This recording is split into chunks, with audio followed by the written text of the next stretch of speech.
तो दोस्तों इश्क मुर्शिद की लास्ट एपिसोड आ गई है और यहाँ पर कैसी रही लास्ट एपिसोड, एक बहुत ही बड़ी गुड न्यूज़ है। आज के इस वीडियो में मैं बताऊंगा स्पेशली उन लोगों को जो इश्क मुर्शिद के बहुत बड़े फैन रह चुके हैं। तो भैया कैसा हुआ एंड, क्या इंटरेस्टिंग पॉइंट थे लास्ट एपिसोड के, इन सभी क्वेश्चंस के आंसर मैं आज के इस वीडियो में देने वाला हूं। लेकिन उससे पहले अगर आप लोगों ने अभी तक पीके लग्जरी वेबसाइट को विजिट नहीं किया, जहां पर दुनिया के बेहतरीन लग्जरी डेकोर आपको 50% ऑफ पर मिलते हैं, अभी डिस्क्रिप्शन में और पिन कमेंट में आपको लिंक मिल जाएगा। जाकर अपनी मर्जी का डेकोर खरीदने के बाद हमें अपना फीडबैक देना मत भूलिएगा। PK Luxus. We don't sell crap. अच्छा, सबसे पहले जो अजीब पॉइंट था वो ये कि भैया यहाँ पर इन लोगों ने दिखाया नहीं फिगर आउट करते हुए कि एग्जैक्टली पता कैसे चला कि भाई हारून बेग ही यहाँ पर कल्प्रिट था। वो तो हमें पता है कि वही था, बट थिंग इज कि if it was that easy कि मतलब उसने शामिर ने अपने दोस्त को कहा और उसके दोस्त ने आके पता लगा के फौरन से बता दिया कि हाँ भैया हारून बेग का काम है जिसने सुलेमान अंकल को मारा, तो फिर इसकी माँ के कातिल का भी बहुत आराम से पता चल गया। तो इतने सालों से काहे को इतनी ज़्यादा टेंशन पड़ी हुई थी इस बात की, क्यों नहीं पता चल सका? एक बच्चा जो रोज़ अपनी माँ की कब्र में जाके उसके ख्यालों में रहता है, उसने क्यों नहीं इन्वेस्टिगेट करवाया even though he was very powerful? तो ये सारे क्वेश्चंस मेरे माइंड में रेज होते हैं। तो लास्ट एपिसोड में थोड़ा सा ये ज़रूर दिखाते हैं कि भैया एग्जैक्टली किस स्ट्रैटेजी के तहत उसके दोस्त को पता लगती है ये बात कि हाँ भैया हारून कसूरवार था।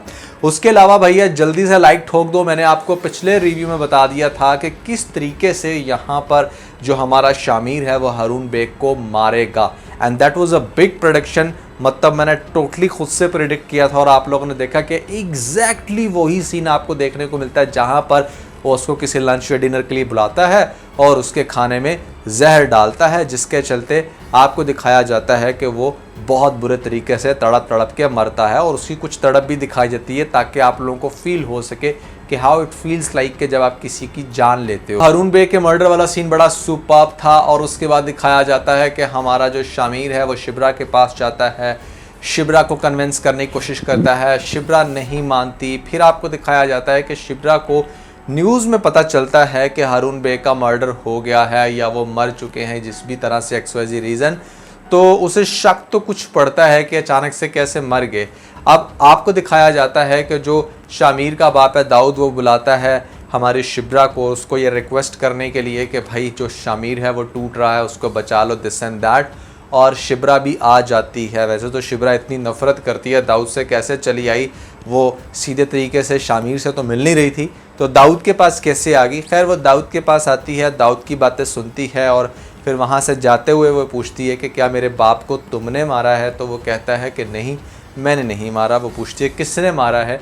तो उसने कहा कि जिसने मारा है वो मर गया। उसने डायरेक्टली हारून बेग का नाम क्यों नहीं लिया? नाम ना लेने की सबसे बड़ी वजह यह है कि आपने एक इंसान का कत्ल किया है भाई, आप किसी के आगे प्रूफ नहीं छोड़ना चाहते कि किसने किसको क्यों मारा, क्योंकि इसके ऊपर पूरी इन्वेस्टिगेशन बैठ सकती है। तो इसलिए उसने सिर्फ ये कहा कि वो मर गया है, इशारा दे दिया कि हाँ भाई हमने उसको मार दिया है, and that was Haroon Baig. तो ये वो वजह थी जिसकी वजह से इस सीन को थोड़ा सा इनकम्प्लीट दिखाया गया। लेकिन लास्ट का सीन बहुत इंटरेस्टिंग था जहाँ पर आपको दिखाया जाता है कि हमारे शामिर मियाँ कहीं खेतों में जा रहे हैं और पीछे से भागी आ रही है कोई लड़की।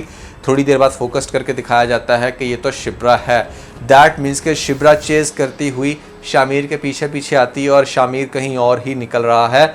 और फिर आपको एक ग्रुप फोटो के चलते दिखा दी जाती है, अनाउंसमेंट कर दी जाती है, जो कि आज की सबसे बड़ी गुड न्यूज़ है तमाम इश्क मुर्शिद के फैंस के लिए कि भैया ड्रामे के अंदर ही वो बताया गया है हमारा बिलाल अब्बास के ही is going to work for the part 2। That means के इश्क मुर्शिद का पार्ट 2 लाजमी आएगा। ड्रामे के अंदर ही अनाउंसमेंट हो चुके हैं। ऐसा क्यों? क्योंकि भैया हमने ये देखा है पिछले 5-6 सालों में कि सीक्वल बहुत अच्छे जाते हैं और नया ड्रामा एक प्रैक्टिकल होता है।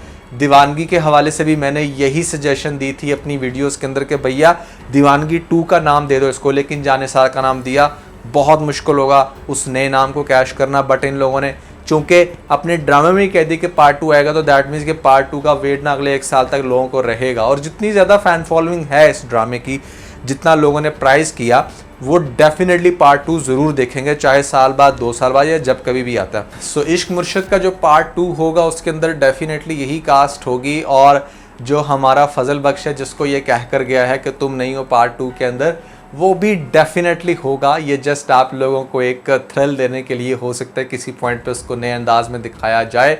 और फिर कहा जाए कि भाई तू इधर भी आ गया, कुछ तो ऐसा किया जा सकता है। बट थिंग इज के अगर ये एंड सिर्फ यहाँ तक होता और दिखा देता है कि हाँ भाई ड्रामा ख़त्म, तो मैंने आज इसके ऊपर अच्छी खासी टगा के क्लास लेनी थी कि भाई इतने फजूल तरीके से एंड क्यों दिखाएगा। लेकिन चूंकि इन लोगों ने कह दिया है कि they are going to make the part 2, तो फिर हम लोग काफ़ी ज़्यादा हैप्पी हैं इस न्यूज़ से। अब ड्रामा कैसा रहा, देखिए ड्रामे की जहाँ तक बात की जाए ना, ड्रामा बहुत ही ज़्यादा इंटरेस्टिंग था। अगर मैं 2 हफ्ते पहले तक की बात करूँ, पिछले 2-3 हफ्तों में आपने देखा है कि ड्रामा खासा बोरिंग हो गया था। बहुत सारे बोरिंग सीन्स थे, ड्रैगिंग सीन्स थे, जिनकी सेंस नहीं बनती थी, वो सारी चीज़ें दिखाई जा रही थी। आप यूँ समझ लें कि पर्सनली मुझे ये ड्रामा वहाँ तक बहुत ही ज़्यादा इंटरेस्टिंग लगा जहाँ पर शिब्रा की शामिर के साथ शादी हो गई थी। मेरे हिसाब से इस ड्रामे का एंड वहाँ पर हो गया था, लेकिन फिर भी चीज़ों को दिखाया, और अगर इस नीयत से दिखाया था कि हाँ पार्ट 2 बनाना है तो भी ठीक था, क्योंकि हम चाहते थे कि भैया होगा क्या शिब्रा शामिर फिर से एक हो पाएंगे या नहीं। तो ये चीज़ देखने वाली है और इसी के चलते लोग पार्ट 2 का वेट करेंगे।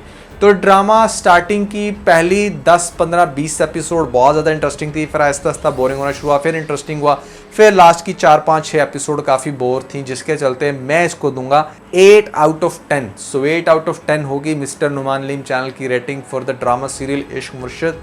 आप लोगों के अकॉर्डिंग इसकी क्या रेटिंग बनती है कमेंट्स में आपने मुझे ज़रूर बताना है। और इसके अलावा बहुत सारे नए ड्रामे आ रहे हैं, स्पेशली अगर मैं डिस्कस करूं यहाँ पर हम टीवी के हवाले से, ये जो नया ड्रामा आ रहा है जिसमें आपको सज्जल अली देखने को मिलेंगी, साथ में आपको देखने को मिलेंगे हमजा सुहेल, जो शायद डॉक्टर बनने के लिए जाएं शहर से, सॉरी गाँव से बाहर, और फिर जब गाँव में आता है तो सज्जल का कैरेक्टर उसको इस चीज़ का एहसास दिलाता है कि भाई इस लाइन के उस पार बहुत सारे डॉक्टर हैं, इस गांव को डॉक्टर की ज़रूरत है, एंड मोस्ट इम्पॉर्टेंटली मुझे तुम्हारी, क्योंकि वो उसको डेफिनेटली लाइक करती होगी। गांव के अंदर लव स्टोरीज कैसे चलती हैं, क्या क्या सर्कमस्टांसेस फेस करने पड़ते हैं। सज्जल आपको बहुत अरसे बाद बड़ी पुरानी लुक में और ख़ास तौर पे उसी एक्टिंग के म्यार पे देखने को मिलेगी जिसकी वजह से ये एक्चुअली में फेमस है।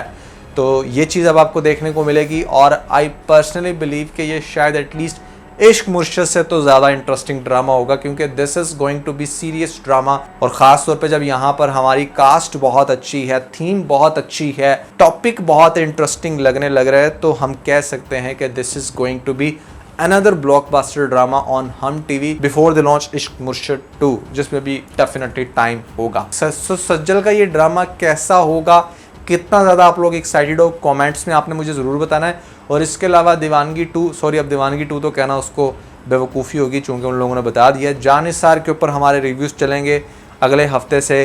11 तारीख से ड्रामा स्टार्ट हो रहा है, मेगा एपिसोड आएगी सैटरडे को, आई बिलीव के फ्राइडे को भी उसकी एपिसोड आएगी, तो फ्राइडे सैटरडे लगा करेगा। लेट्स सी क्या होता है। इसके अलावा अगर कोई इंटरेस्टिंग ड्रामा आ रहा है जो आप लोगों को लगता है कि मैं स्किप कर रहा हूँ, कमेंट्स में मुझे ज़रूर बताइएगा। और ख़ास तौर पे अगर आप लोगों ने मेरी ये वाली वीडियो नहीं देखी तो ऊपर आपको लिंक मिल जाएगा, जल्दी से लिंक पे क्लिक करके वीडियो देख के अपना फीडबैक मुझे ज़रूर दीजिएगा।